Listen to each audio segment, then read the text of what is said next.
Well, there's been a lot of talk lately about the COMEX changing the rules on precious metals, especially silver, because the margin requirements were just cut. So in this video, we're going to separate the real market mechanics from the excitement, and you're going to walk away understanding what actually changed, what did not change, and why silver traders may be getting ready for a very interesting week. And before we get into it, today is Saturday, April 25th in New York. Comment what day and date you're watching from, because metals are moving quickly right now, and I want to know where you are in the timeline. Also, if you value this kind of breakdown, we do have members-only videos produced by a separate research team with deeper work for premium members. But for now, the best way to support the channel is simple. Subscribe, stay close, and let's keep the analysis sharp. So, in case you haven't seen the discussion going around, here is the basic claim. COMEX lowered margins on gold, silver, platinum, and palladium. Silver got the biggest cut. And because silver got the biggest cut, a lot of people are saying this opens the door for more leverage, more volume, more speculation, and maybe a much bigger move in the silver price. Now, parts of that are true. Lower margins do make it easier for futures traders to hold the same size position with less collateral. That can invite more activity. That can increase liquidity. And yes, that can increase volatility. However, the leap that some people are making is where we need to slow down. Because lower margin does not automatically mean silver is about to explode upward. It means the rules around collateral changed. And those two things are not the same. Let me show you what I mean. Based on recently published numbers, the new margin level for the main silver futures contract moved down from around the mid-teens to the low double digits for regular accounts. Gold moved down by a smaller amount. Platinum and palladium also moved lower. So this was not a silver-only event, but silver was clearly the one that received the sharpest adjustment.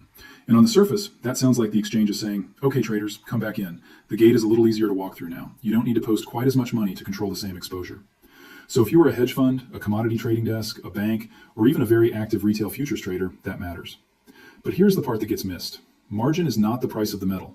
Margin is not the value of silver. Margin is not some secret vote that says silver must go up. It is a performance bond. It is money posted to help cover the risk of the position.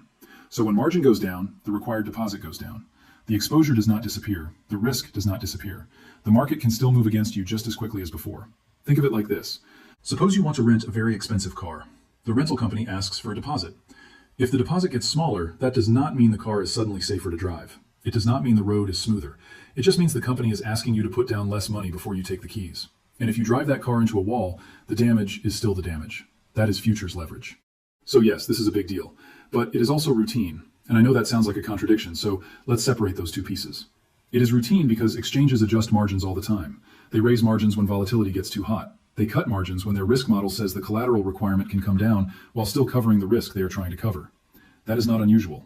That is not automatically a crisis. That is not automatically a rescue operation. It is part of how the futures market is managed. However, it is a big deal because of the environment this is happening in. Silver is not sitting in some sleepy, boring, low-energy market. It has already had dramatic swings this year. Gold has been moving in a historically stretched range. Precious metals have been responding to inflation fears, dollar moves, geopolitical stress, interest rate expectations, central bank behavior, and a lot of speculative money that moves very quickly when leverage changes. So the margin cut itself is normal. The backdrop is not normal, and that is where the story becomes interesting. Earlier this year, margin requirements were raised more than once as volatility heated up. That matters because margin hikes can force traders to reduce positions.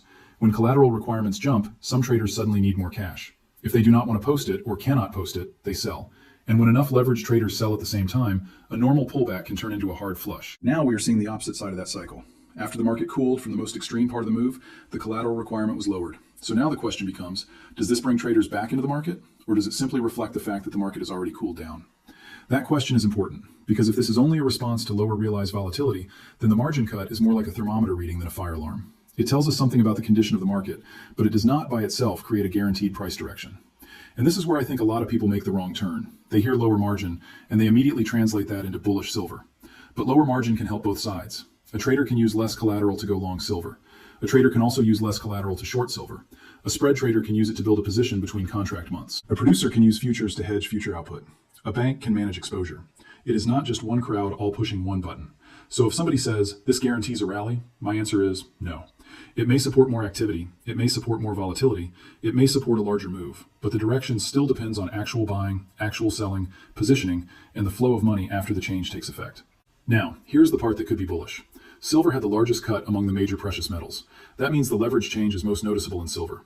And silver already has a reputation for moving faster than gold. It is a smaller market. It has a bigger industrial component. It attracts emotional retail buying. And when funds decide to chase momentum, silver can move like a much thinner market than people expect. So if traders were already leaning bullish, lower margins could make it easier for them to press that view. That is real. And if silver breaks through a technical level, while traders are getting cheaper access to leverage, the move could feed on itself. But here's the other side. If traders are nervous, lower margins do not force them to buy. If the dollar strengthens, if real rates rise, if broad commodities sell off, or if a crowded long position gets hit again, lower margin can simply make the next swing sharper. It can make the market easier to enter, but also easier to overtrade. And overtraded markets do not move in straight lines. So what should we watch? First, watch volume. If volume rises after the change, that tells us traders are responding. Second, watch open interest.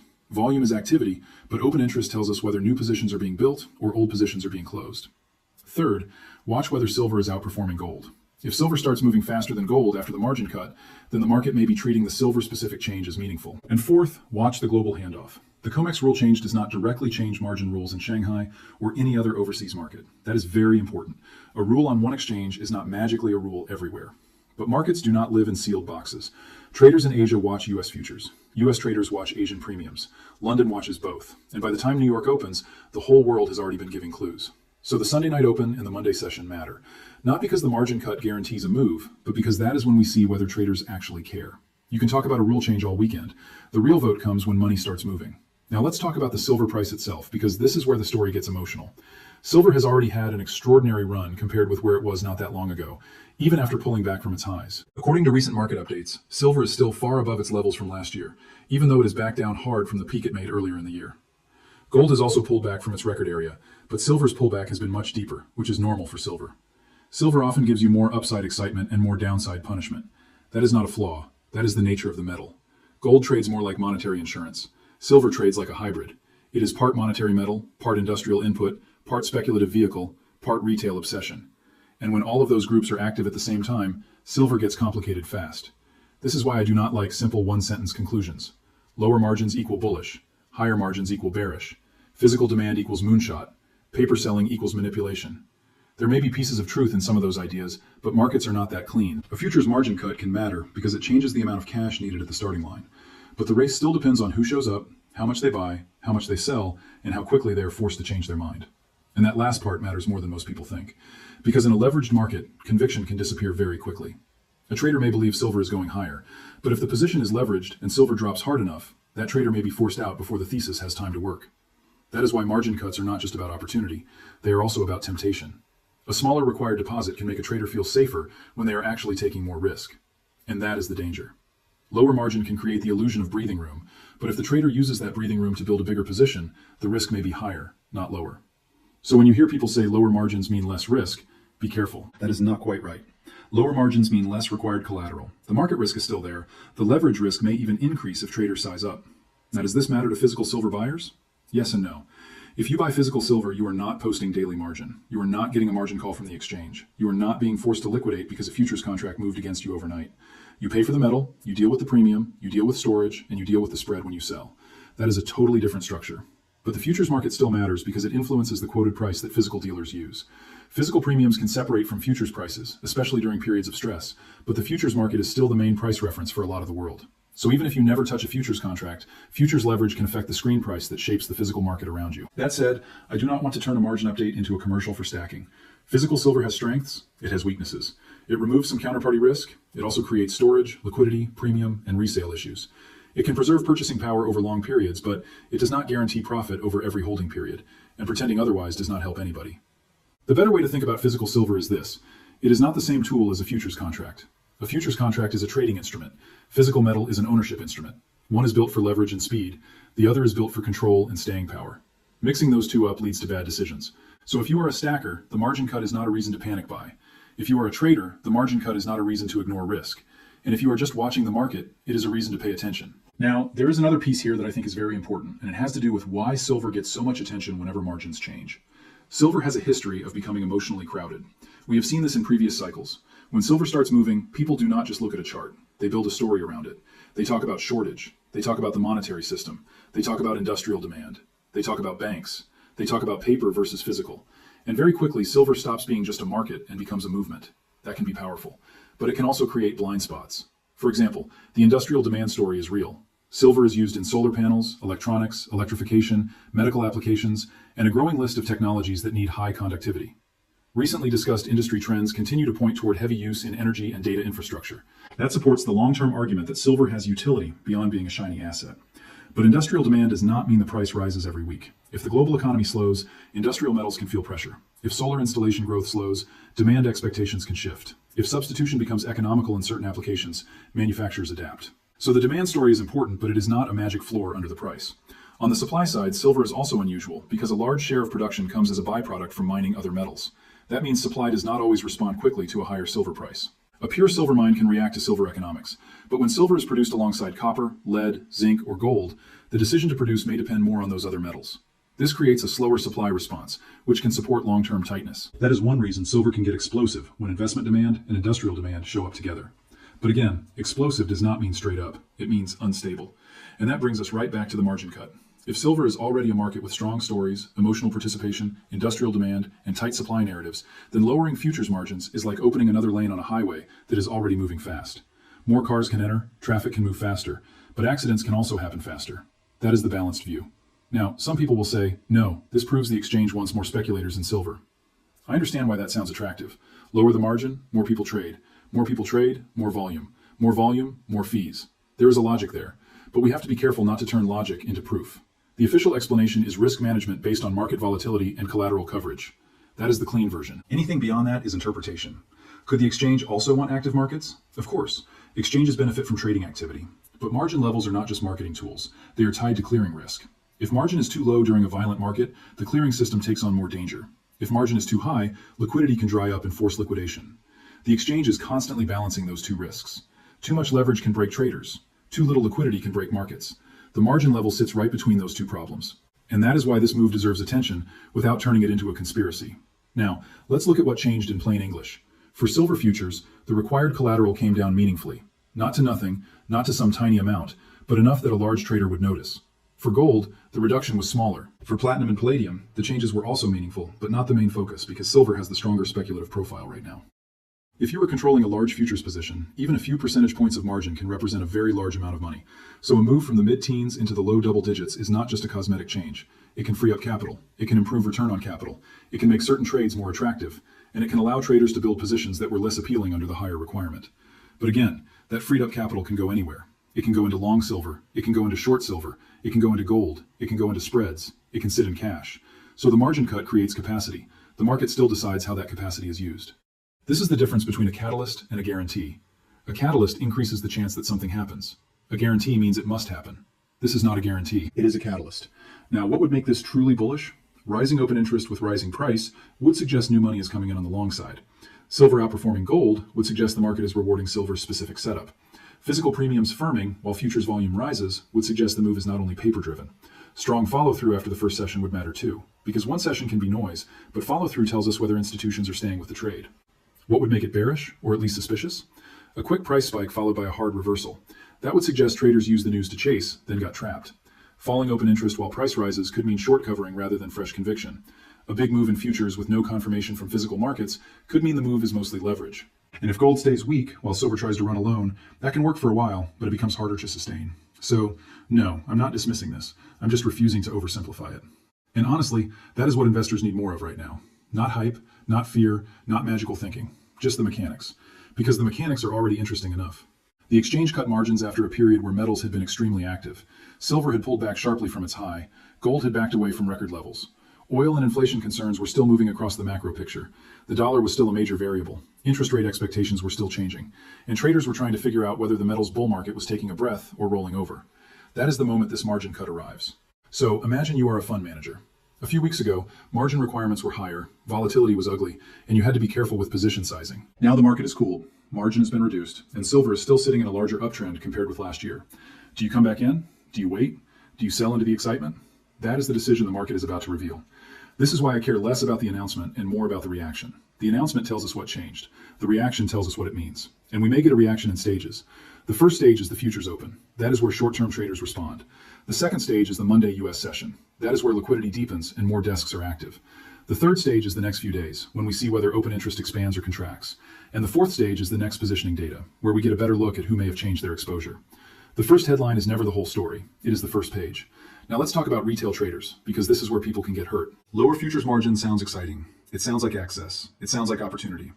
But futures are not like buying a coin and putting it away. Futures are mark to market. The contract moves, your account changes. If you are wrong enough, you do not get to just say, I'm a long-term holder.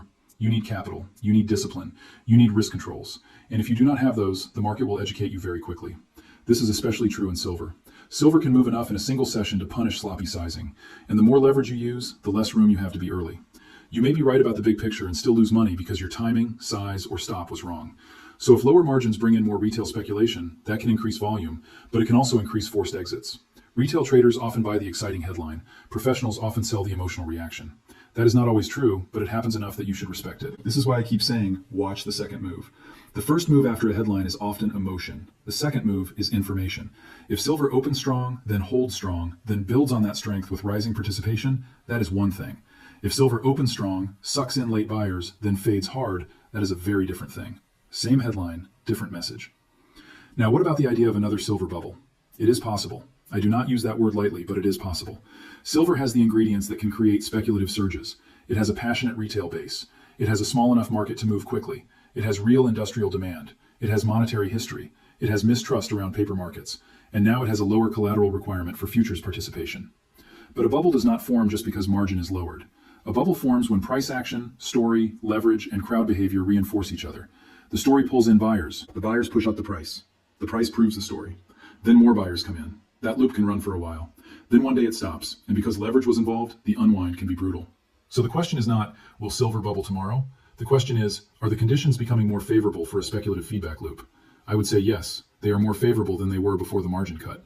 But that is still not the same as saying it must happen. Now, let's also be fair to the bearish side. Silver has already had a large move. A lot of good news may already be priced in. If investors bought silver because they expected inflation protection, but inflation expectations shift or the dollar rises, the trade can get crowded on the wrong side. If industrial demand expectations get questioned, that can hit sentiment. If real yields move higher, metals can struggle. And if funds decide that the better trade is gold or another commodity, silver can underperform despite the margin cut. The market does not owe silver bulls a rally because the rulebook changed. That is the skeptical alternative interpretation. The margin cut may simply mean the exchange believes the worst volatility has cooled enough to reduce collateral. In that case, the move is not a green light, it is a rearview mirror, and we will know by watching the data. From recent market updates, silver was still trading far below its earlier year high, while remaining much stronger than it was a year ago. That tells us two things at once. The long-term momentum has been powerful, but the near-term damage has also been real. When both of those are true, you should expect disagreement. Bulls see a discount, bears see a broken momentum trade, traders see a battlefield. That battlefield is where lower margin can matter, because when both sides believe they have a good case, and both sides can use more leverage, the move can become violent. Now here's something I want you to keep in mind. Margin cuts often get discussed as if they only help buyers. But from the exchange's perspective, margin is symmetrical. It is collateral against risk, not a cheerleader for direction. The exchange is not saying, we want silver up. It is saying, based on the risk framework, this is the collateral requirement we are applying now. The market then turns that neutral rule into a directional story. And directional stories are where people get emotional. If you are a long-term silver investor, you do not need every margin update to prove your thesis.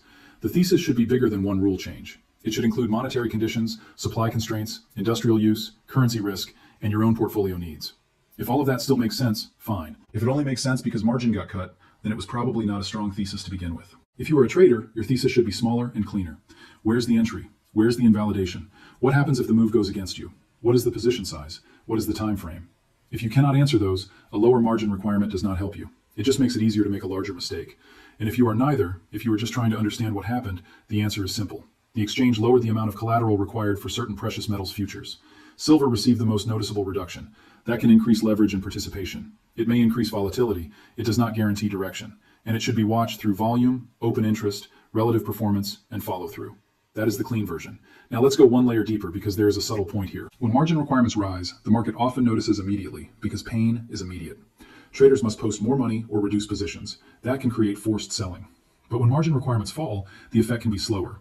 Nobody is forced to buy because margin is lower. They are simply allowed to hold exposure with less capital. So the bullish impact, if there is one, may depend on traders choosing to act. That is why the reaction may not be one big candle and done. It could be a gradual rebuild of positions. It could show up in open interest over several sessions. It could show up in options demand. It could show up in spreads. Or it could barely show up at all if traders are still cautious. So do not assume silence means nothing, and do not assume a spike means everything. The best signals usually come from confirmation, not the first headline. If you're successful, share your success story in the comments so others can stay motivated. And while you're down there, tell me this. Do you think the silver margin cut brings real buyers back into the market, or does it just make the next shakeout more dangerous? That is the question. Now, let's talk about the physical versus paper divide again, but carefully. There is a real difference between owning metal and trading claims on metal. Physical ownership gives you control over the asset in a way that a leveraged futures position does not. But futures also serve a legitimate purpose. They allow price discovery, hedging, liquidity, and risk transfer.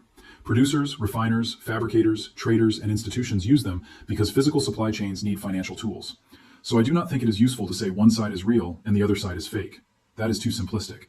The better question is, what tool matches your objective? If you want to hedge exposure, futures can make sense. If you want short-term leverage, futures can make sense, though they are dangerous. If you want long-term personal ownership outside the banking system, physical metal can make sense. If you want convenience and liquidity without storage, funds can make sense. Every tool has a trade-off. The problem starts when people use one tool while pretending it is another. A futures contract is not a silver coin. A silver coin is not a leveraged trading instrument. A metals fund is not the same as having bars in your own possession, and a vault product is not the same as a futures position. These differences matter. So when COMEX changes margins, it mainly affects the futures tool. It may ripple into other tools through price and sentiment, but it is not the same as a physical shortage announcement. It is not the same as a delivery failure. It is not the same as a government monetary reset. It is a collateral change. That may sound less exciting, but it is more accurate. And accuracy matters because silver already has enough drama without adding fake certainty. Now let's address the global angle. Silver can trade at different prices or premiums in different regions because local supply, taxes, import rules, demand, currency, and delivery conditions can vary. If silver is more expensive in one market than another, that can create arbitrage pressure. But arbitrage is not always instant. Moving metal is not the same as moving a number on a screen. There are logistics, financing costs, timing risks, and regulatory frictions. So when people say, look at the difference between Asian silver and US silver, that can be meaningful. But you still have to ask why the difference exists and whether it is widening or narrowing. A premium can signal tightness. It can also reflect local conditions that do not translate neatly to COMEX. This is why I want to see the next sessions before making a dramatic claim. If Asian trading shows strength and then US futures confirm it, and then physical premiums also firm, that is a stronger message. If one market jumps and the other shrug, then it may just be a local reaction or a temporary positioning move. Markets rhyme. They do not always synchronize perfectly. Now there is another fresh piece of context that matters here. The margin system for these metals shifted earlier this year toward percentage of notional calculations. That means margin moves with the value of the contract in a more direct way than the older fixed dollar approach. In a market where prices have moved dramatically, that change matters because the collateral framework becomes more sensitive to notional value. So when you see margins moving this year, do not think of it as a random one-off. The whole framework has become dynamic. The exchange raised requirements when risk looked hotter. Now it has cut them after the market cooled from extreme stress. That pattern is why we should view this as risk management first and a catalyst second. That does not make it boring. It makes it understandable. So going into the next session, I would not be watching headlines. I would be watching behavior. Does silver act like traders were waiting for permission to move? Or does it act like the margin cut is old news? Do buyers commit capital or fade the excitement? Does silver lead gold or lag behind? That is where the answer will be. And if you want my personal view, this makes silver more interesting, not automatically safer. It increases the chance of a larger move. It does not tell us the direction. And for a metal like silver, that distinction can save you from an expensive mistake. So stay sharp. Keep your position size reasonable. Do not let a lower margin requirement trick you into thinking the market has become less dangerous. In leveraged markets, easier access often means you need more discipline, not less. Subscribe if you want more breakdowns like this, and keep the comments focused on the real question. Is this margin cut fuel for silver, or is it bait for over-leveraged traders? And as always, this is just my educational breakdown of the market mechanics and possible scenarios. It is not financial advice, it is not a signal to buy or sell anything, and it cannot replace your own research, risk management, or professional guidance. My goal is to help you understand the moving parts before you make any decision with your own money.